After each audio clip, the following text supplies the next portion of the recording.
इम्तियाज जलील साहब, रुकने पार्लिमान जनाब सलीम हफीज साहब, सदर दिल्ली मजलिस इत्तेहादुल मुस्लिमीन, मेरे भाई जनाब नदीम साहब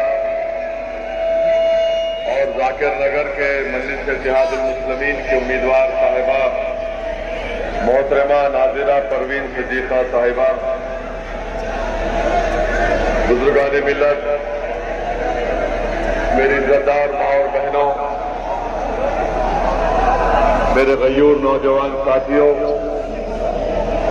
आप तमाम का बेहद शुक्रिया कि आप इस इंतखाबी जलसे में शिरकत किए हैं। मैं आपका शुक्रिया अदा करता हूं। आप जानते हैं कि मजलिस इत्तेहादुल मुस्लिमीन ने जाकिर नगर वार्ड से जनाब लड्डन साहब को ये जिम्मेदारी दी है कि वो इस वार्ड से मजलिस इत्तेहादुल मुस्लिमीन के उम्मीदवार को कामयाब कराएं।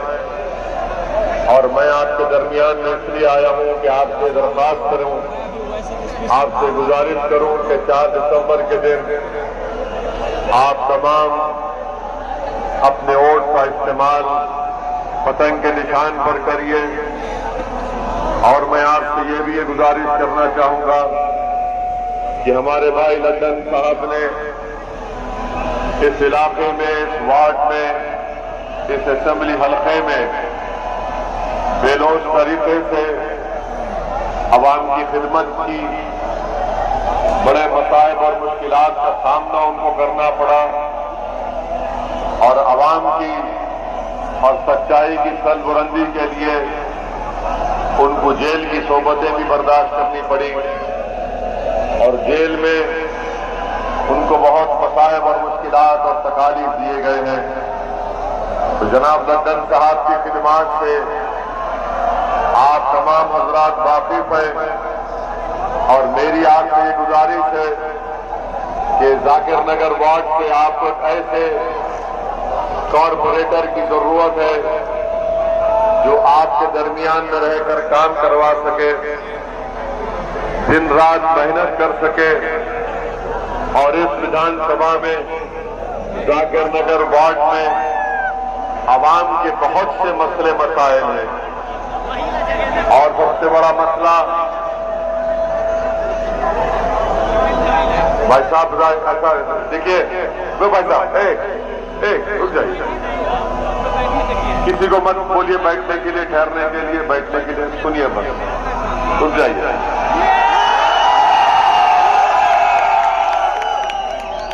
जाकिर नगर वार्ड में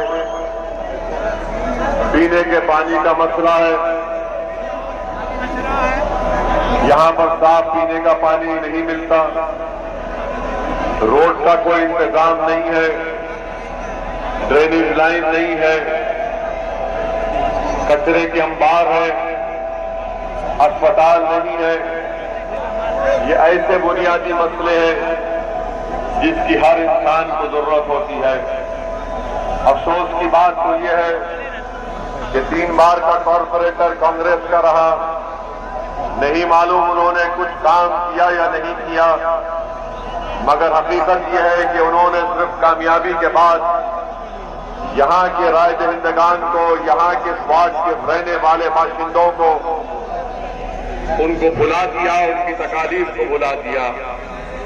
आज जाकिर नगर की जनता से, आवाम से मैं अपील कर रहा हूं कि आप ऐसे बेलोस शख्स को कामयाब करिए जिसको आप जानते हैं, जो आपके दरमियान में रहेगा। आप यहां से मजलिस को कामयाब करिए।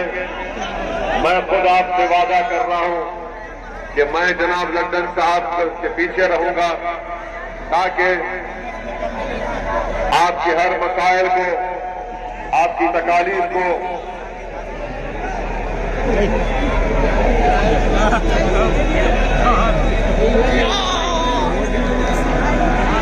हम इस मुश्किलात को हल कर सके। दूसरी अहम बात मैं आपसे अर्ज करना चाह रहा हूं कि जहां तक कांग्रेस पार्टी का सवाल है, कांग्रेस पार्टी दिल्ली के एमसीडी के चुनाव में नहीं है। इनका नेता पूरे भारत में पैदल फिर रहा है और जो कांग्रेस पार्टी 15 साल दिल्ली में हुकूमत की थी, जिसको आपने वोट देकर यहां पर मोहतरमा शीला दीक्षित को चीफ मिनिस्टर बनाया, आज कांग्रेस का ये हाल हो चुका है कि एमसीडी के चुनाव में उनके कोई नेता या लीडर नजर नहीं आते। तो इसलिए कांग्रेस को वोट देना आपके वोट को जाय करने के बराबर है। तीसरी बात यह है कि आम आदमी पार्टी है, केजरीवाल है, जिसको मैं छोटा रिचार्ज कहता हूं, उसकी पार्टी है। आप जानते हैं कि दिल्ली में जब CAA का एहतजाज चल रहा था शाहीन बाग में, यही दिल्ली का मुख्यमंत्री था जिसने अपने एक बयान में कहा था कि अगर मेरा बस चलता तो मैं 15 मिनट के अंदर शाहीन बाग को हटा देता। ये इसका असली चेहरा है।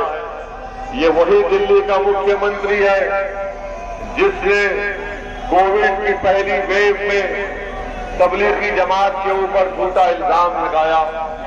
और आपको मैं याद दिलाना चाहूंगा कि तबलीगी जमात के ऊपर झूठा इल्जाम लगाकर इसने पूरे मुल्क में मुस्लिम अल्पसंख्यक समाज के खिलाफ एक नफरत की फिजा को पैदा कर दिया। और सब लोग यही समझते थे कि मुसलमानों की वजह से कोविड फैला है। आपको याद दिलाना चाह रहा हूं, यही दिल्ली का मुख्यमंत्री वजीर आला चीफ मिनिस्टर था जिसने कोविड की पेशेंट की लिस्ट जब रिलीज होती थी तो एक सेक्शन में लिखा होता है कितने लोगों को आज कोविड हुआ, इतने लोग डिस्चार्ज हुए, तो उसी सेक्शन में बाजू लिखता था कि तबलीगी जमात सुपर स्प्रेडर का नाम इसने दिया था। जिसके जहन में नफरत भरी हुई है, जो हिंदुत्व आइडियोलॉजी का मानने वाला है और दिखावे के लिए बहुत कुछ कहता है, मगर इसका दिल, इसका जहन पूरा हिंदुत्व आइडियोलॉजी के ऊपर है। तीसरी बात मैं आपको बताना चाहूंगा कि दिल्ली में बदतरीन फसाद हुआ और उस फसाद के बारे में क्या दिल्ली के मुख्यमंत्री ने एक लफ्ज कहा? कुछ नहीं कहा। लोग मर रहे थे, घर जलाए जा रहे थे, लोग परेशान थे और ऐसे वक्त में दिल्ली का ये चीफ मिनिस्टर गांधी समाधि के पास जाकर आंख और मुंह बंद करके बैठ जाता है। मैं चैलेंज कर रहा हूं केजरीवाल के पार्टी के जिम्मेदारों को, बताओ दिल्ली में जो फसाद हुआ तुम्हारा उसके बारे में क्या राय है? इनके पास कोई राय है? तुमने कोई बात की, तुमने उसका कंडेमनेशन किया? कुछ नहीं किया। और उसके बाद आप देखते हैं कि फसादात के बाद कंपनसेशन नहीं दिया जाता, कोई कंपनसेशन नहीं दिया जाता। ये इसका असली चेहरा है। इस वार्ड में पीने का पानी नहीं है और वो छोटा रिचार्ज सारी दुनिया में बाजा बजाता है, सारी दुनिया में बाजा बजाता है कि मैं पानी फ्री में दे रहा हूं। ऐ दिल्ली के मुख्यमंत्री, आओ यहां पर जाकिर नगर को और ओखला को और यहां का पानी पीकर बताओ उसके पानी में कितना मजा आता है, तुमको पता चलेगा। ये दिल्ली का चीफ मिनिस्टर, मेरी बात को याद रखिए, मैं आपको जज्बात में लाने के लिए नहीं कह रहा हूं, बल्कि ये 2013 का नरेंद्र मोदी है। नरेंद्र मोदी इसके बड़े भाई है, ये इनका छोटा भाई है। इतनी फिरका परस्ती इसमें है कि इसने कह दिया कि हमारे जो करेंसी के नोट हैं, 100 रुपए की, 500 और 2000 की नोट पर दिल्ली के मुख्यमंत्री ने कह दिया कि इस पर गांधी की फोटो के साथ, बल्कि उसके ऊपर देवी देवताओं की फोटो को लगाया जाए। हम दिल्ली के मुख्यमंत्री से पूछना चाहते हैं कि क्या कि उनको याद नहीं आया कि ये मुल्क सेक्युलर मुल्क है, ये भारत है जिसका कोई मजहब नहीं है। किस बुनियाद पर तुमने तजवीज दी? तो मालूम हुआ कि दिल्ली का मुख्यमंत्री हिंदुत्व की आइडियोलॉजी पर चलना चाहता है, वो इस मुल्क को एक हिंदुत्व तहजीब में डुबो देना चाहता है, वो भारत के सेकुलरिज्म को जो संविधान में लिखा गया उसको खत्म करना चाहता है। मेरे अजीज दोस्तों, मेरी इज्जतदार माँ और बहनों, मैं आपको ये बात इसलिए बता रहा हूं कि आपको एक अहम फैसला लेना है। 4 दिसंबर के दिन अगर आप लड्डन भाई को कामयाब करेंगे तो दिल्ली के मुख्यमंत्री को एक पैगाम मिलेगा कि आप तुम बीजेपी से डराकर हमारा वोट नहीं हासिल कर सकते। बीजेपी में जितने नेता हैं, बीजेपी में जितने लीडर हैं, उसमें से एक लीडर केजरीवाल की पार्टी से बीजेपी में गया। वही शख्स नारा लगाता है कि देश के गद्दारों को गोली मारो। क्या आपने कभी सुना दिल्ली के मुख्यमंत्री के जबान से कि वो उस नारे के खिलाफ कुछ कहता है? कुछ नहीं कहता है ये। क्या तुम पूछिए, ये केजरीवाल की पार्टी से पूछिए कि बिल्किस बानो पर तुम्हारी राय क्या है। बिल्किस बानो के ऊपर कुछ नहीं कहेंगे। बिल्किस बानो के बारे में दिल्ली के डिप्टी चीफ मिनिस्टर से मीडिया ने पूछा तो उन्होंने कहा कि हम बिल्किस बानो की बात नहीं करेंगे, हम स्कूल की बात करेंगे। अरे अगर बिल्किस बानो की बेटी जिंदा होती, जिसको उसकी मां के सामने उसका रेप अस्मत रेजी करके अपनी बेटी का कत्ल कर दिया गया, अगर बिल्किस की बेटी जिंदा होती तो शायद उसकी बेटी आज जामिया यूनिवर्सिटी में पढ़ती होगी। मगर केजरीवाल और उसकी पार्टी बिल्किस के ऊपर बात नहीं करेंगे। पूछो ये केजरीवाल की पार्टी से और खुद उससे पूछिए कि यूनिफॉर्म सिविल कोड के बारे में तुम्हारी क्या राय है। यूनिफॉर्म सिविल कोड के बारे में कुछ नहीं कहेंगे। तो मेरे अजीज दोस्तों, मेरी इज्जतदार माँ और बहनों, ये लड़ाई इस चीज की भी होनी चाहिए कि क्या हम दिल्ली के मुख्यमंत्री को, जो हिंदुत्व आइडियोलॉजी का खुला सपोर्टर है, वो आइडियोलॉजी जो सावरकर ने लिखी, उसको मानता है, इस देश को एक ब्यूरोक्रेटिक कंट्री बनाना चाहता है, क्या आप ऐसी पार्टी को वोट देंगे या फिर ऐसे शख्स का साथ देंगे जिसने इस वार्ड में अपनी खिदमत का एक रिकॉर्ड अंजाम दिया? क्या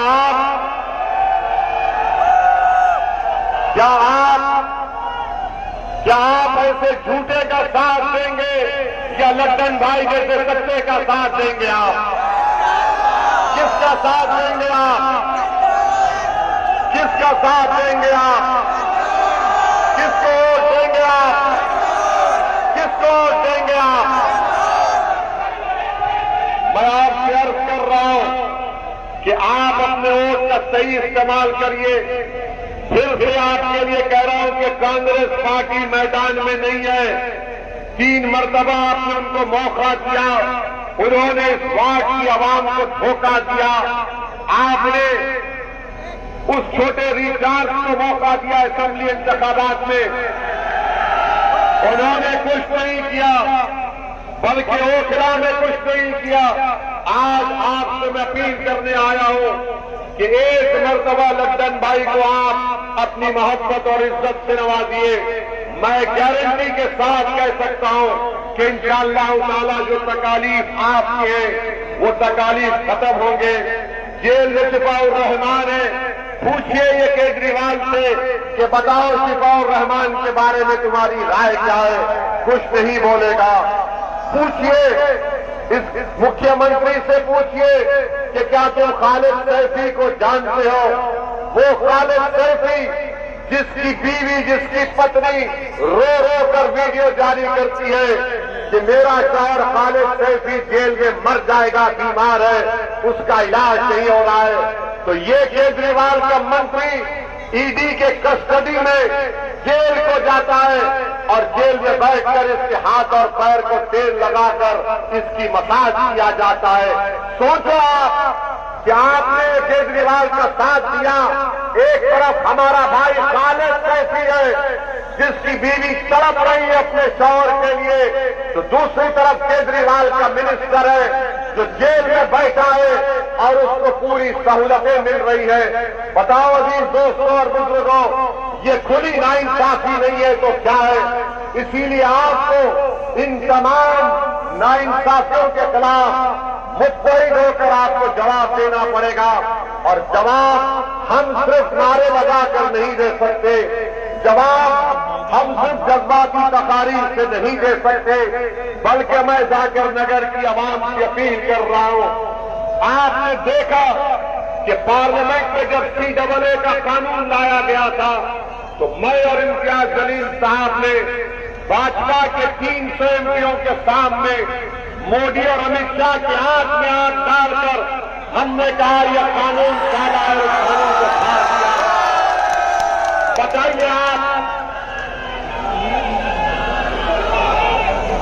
आपने देखा कि ट्रिपल तलाक का कानून 3 मरतबा नरेंद्र मोदी की हुकूमत ने लाया।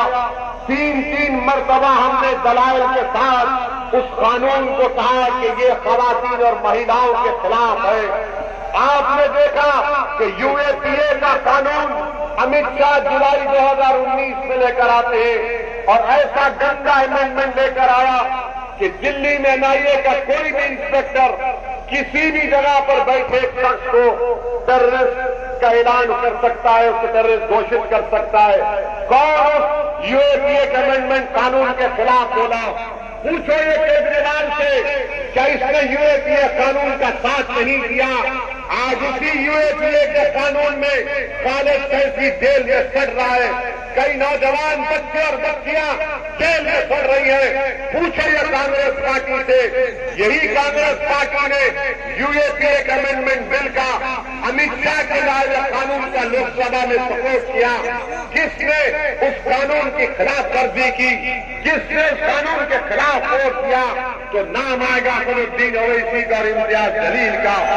मेरे अजीज दोस्तों और बुजुर्गों, मेरे अजीज दोस्तों और बुजुर्गों, हर मसले पर हिजाब का मसला उठा कर्नाटका में सबसे पहले उसकी तारीफ में बोलने वाले का नाम मजलिस इत्तेहादुल मुस्लिमीन है।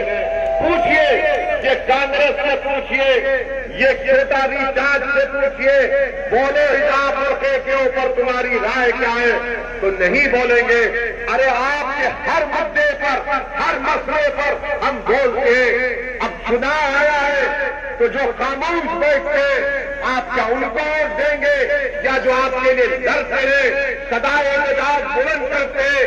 याद रखिए, वोट देना तो आपका काम है, मगर अगर आप खामोश रहने वालों को वोट देंगे तो खुदा ना खास्ता ऐसा वक्त आ जाए कि हम तमाम को ये लोग खामोश कर देंगे। यकीनन भाजपा को हराइए, मोदी को हराइए। हमारी भी ख्वाहिश ये है कि बीजेपी हारे, मगर बीजेपी क्यों जीत रही है? बीजेपी क्यों जीत रही है? बीजेपी इसलिए जीत रही है क्योंकि कांग्रेस और केजरीवाल नरेंद्र मोदी के नक्शे कदम पर चलते हुए भारत की सियासत से मुसलमानों को गायब कर दिया। आज न केजरीवाल के पास उसकी जबान पर मुसलमान का नाम आता, न कांग्रेस के पास लफ्ज़ मुस्लिम आता है। बताओ आप फिर क्या करने वाले हैं? आप याद रखिए, हम हर बार एक महीने का एहतजाज नहीं कर सकते। सियासी ताकत के जरिए हम तब्दीली पैदा कर सकते हैं। इख्तिदार किसी के पास चला जाए, मगर आपका नुमाइंदा होना जरूरी है।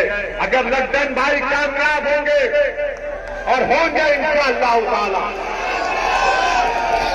अगर ये कामयाब होकर एमसीडी के उस चैम्बर में जाएंगे तो आप पूरी उम्मीद रहिए कि वो आवाज उठाएंगे।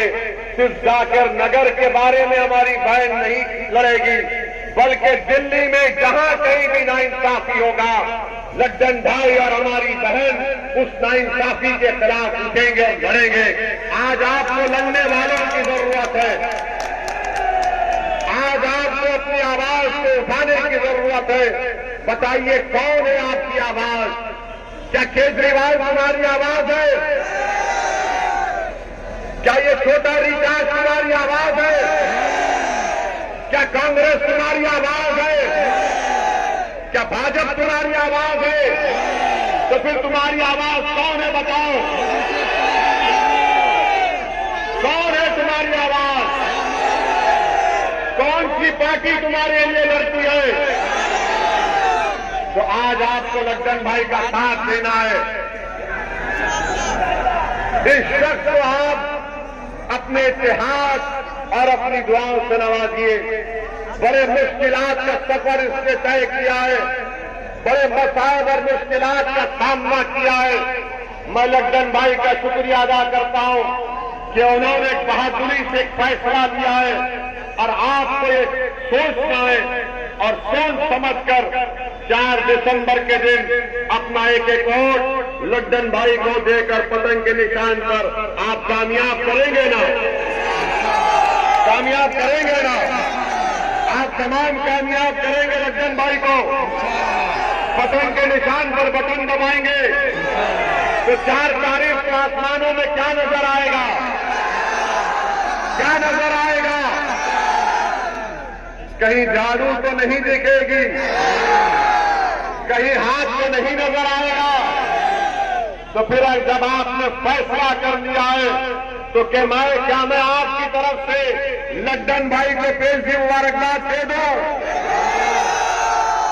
मैं दे दूं उनको? लो लड्डन भाई, आवाम ने वादा कर लिया आपको। इंशाअल्लाह ताला अल्लाह आपके जज्बे को सलामत रखे। अस्सलाम वालेकुम व रहमतुल्लाहि व बरकातुहू।